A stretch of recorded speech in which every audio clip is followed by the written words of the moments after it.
આરબીએલડી high school માણસાનું અમર વૃક્ષ આંબો.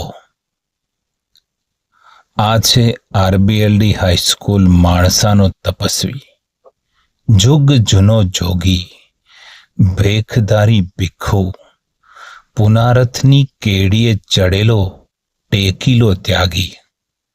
ન જાણે કેટલાય વર્ષોની એની મજલ છે કે કેટલા ધોમ એની ઉપર ધખી ગયા છે અને કેટલા મેઘ એની ઉપર ખાંગા થયા છે. હાડ થીજાવનારી કડકડતી ટાઢના કેટલા યુગ એણે જોયા, પણ હજી અડીખમ ઊભો છે.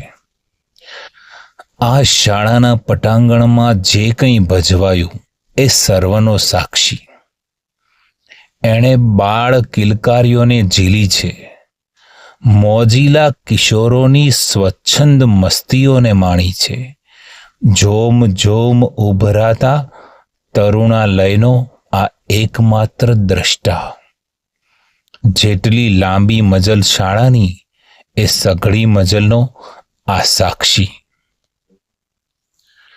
જેણે પણ રોપ્યો છે એના હાથ કેવા ભાગ્યશાળી હશે, કેવા અમર આશીષ એણે આપ્યા હશે.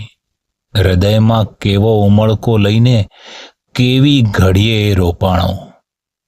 પણ સાચું કહું તો આ સઘળી તાકાત એ એમાં રહેલા પુણ્યશાળી જીવની. ક્યારેય થાક્યો નથી.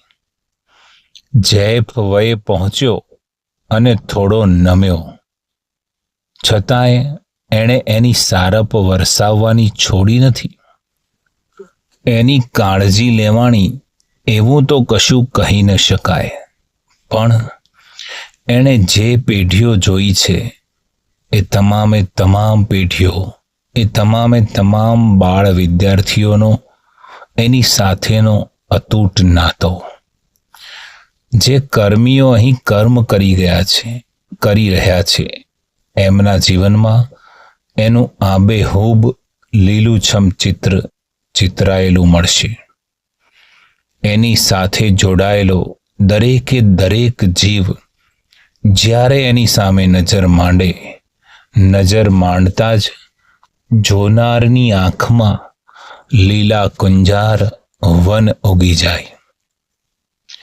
બાળકો માટે હોલ બને કે ના બને, પણ ગમે તેવો તડકો હોય એ પોતાની છાયાના ખોળામાં બાળકોને હંમેશા સમાવે.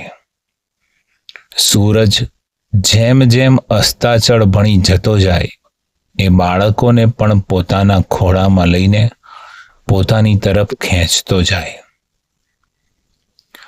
સુરક્ષા આપી, સાંત્વન આપ્યું, મીઠો છાંયો આપ્યો. અને અદ્ભુત વાત તો એ છે કે મારી આખી ઉંમર એના લગભગ સંપર્કમાં જ વીતી છે, પણ આ એકેય વર્ષમાં એ અફળ નથી રહ્યો. ગમે તેટલા પાણા એણે ખાધા, પણ વળતી તો મીઠી મહેર જ આપી છે. હજુ આજે પણ અડીખમ ઊભો છે અને હજી કેટલી પેઢીઓને પોષણ આપશે, કેટલાકને છાયા આપશે, કશું નક્કી જ નથી. પાક્કો પરમારથી એ વૃક્ષ નથી. આ શાળાના આરબીએલડી હાઈસ્કૂલના તમામ વિદ્યાર્થીઓ કે કર્મીઓ માટે એ માત્ર વૃક્ષ નથી, એ શાળાનું એક અભિન્ન અંગ છે.